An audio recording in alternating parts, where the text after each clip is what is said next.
Hello, it's Monday again, but I am not down at the shed today. My family has an annual July gathering, so my two sons and daughter are here at the house along with our two grandchildren, and we are spending the week doing all sorts of things, mostly watching Avengers movies and stuff like that on television. But I am busy and I'm not going to make it down to the shed today.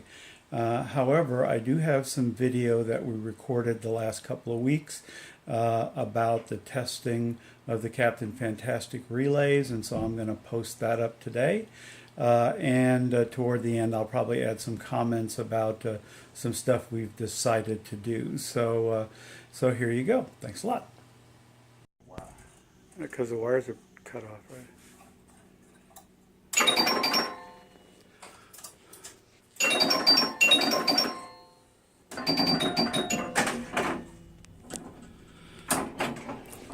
So as you can see, we've moved the 8-ball table back over to the other side of the room because we're stopping on it. I could not download my code after the Microsoft update. The Arduino libraries couldn't be found anymore, and we have no internet here, so I couldn't download new ones. So we decided to just clean up a little bit. We put the 8-ball table back over there. And our next victim, the Captain Fantastic, has been moved over to our work area. So that's what we'll be working on next week. We have finished working on the 8-ball table for today, and we've started working on testing the relays out with our new relay driver board. And our first relay that we're going to test out is the slingshot relay. And the 2 slingshots and the 3 thumper bumpers all use the same relay, and they are hooked up as DC relays. They actually have a full wave bridge rectifier in there, and they convert it to DC.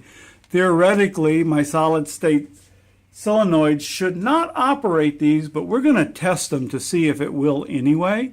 We will first test them with the mechanical relays, and then we'll test them with the solid state relays just to see what they do. So I'll be back with you in a minute.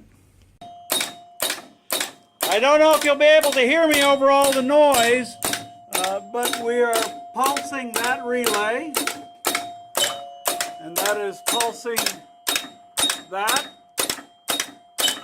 and it seems to be working just fine. So now we'll try with the solid state relay. Okay, we have hooked the wires up to the solid state relay. You can see it flashing there as it activates. You can probably tell by the lack of noise that it is not working just as we expected it wouldn't. So we're going to move it back to the mechanical just to prove that we haven't burnt something up. And we'll bring you back to show you that. Okay, we've put it back on the mechanical, and for some reason it just hooked.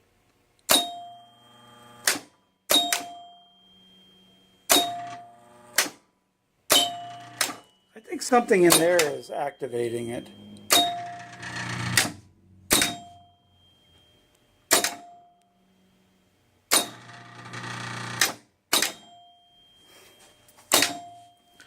Okay, let's look here.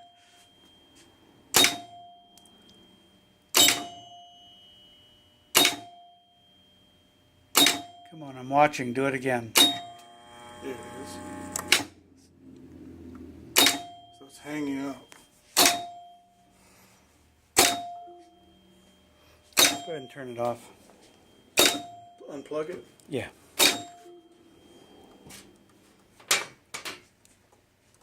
Ah. So we've turned off power, but what we just discovered is that this relay is getting very hot from the current that this is drawing on here. One of the things we're not sure about is how long we should pulse that thing on for. We were giving it 30 milliseconds, and that may be too long. So we're going to move this to a different relay. one that we haven't used yet.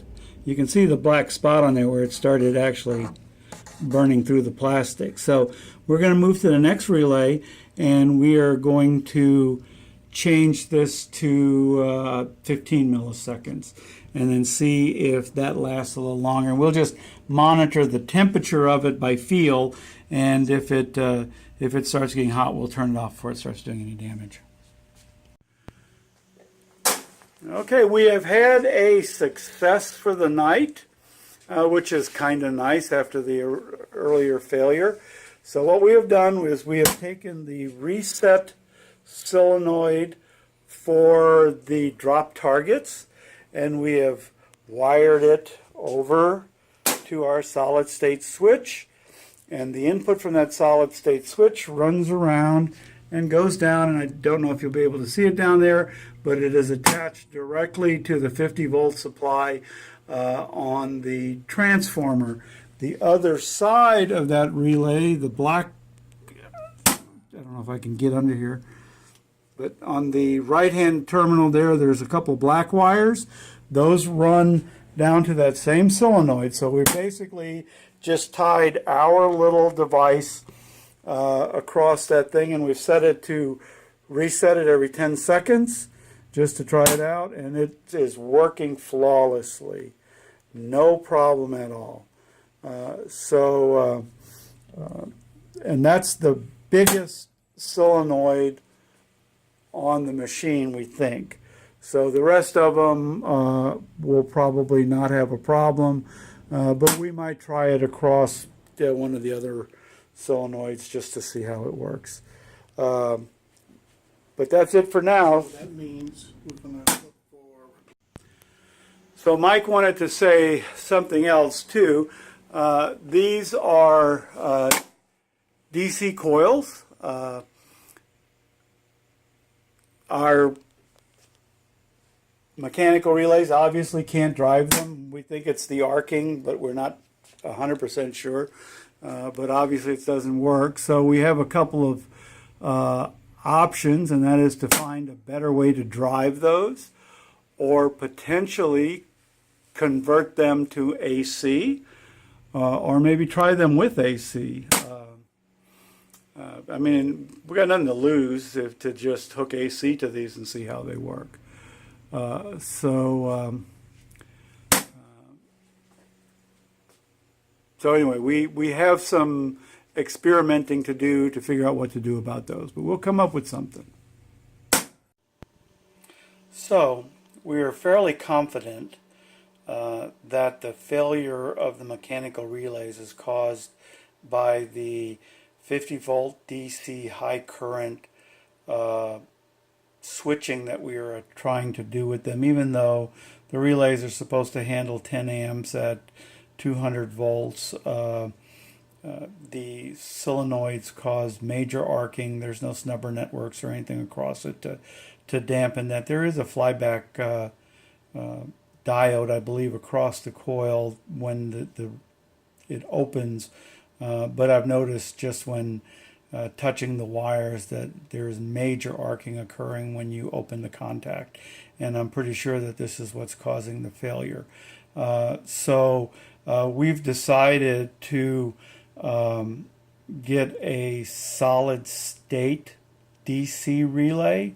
They're single relay modules, and we found several different ones. We found one that's rated up to 220 volts DC at 10 amps, and so we've ordered one of those to test out, and I'll put a little cut in over on the left here so you can see what it looks like, and so that's what we're going to use for our next testing. Should get here sometime next week, I hope, and so maybe next Monday we'll be able to insert that and try it out. So that's it for this week. Thanks a lot for watching, and you guys have a great day.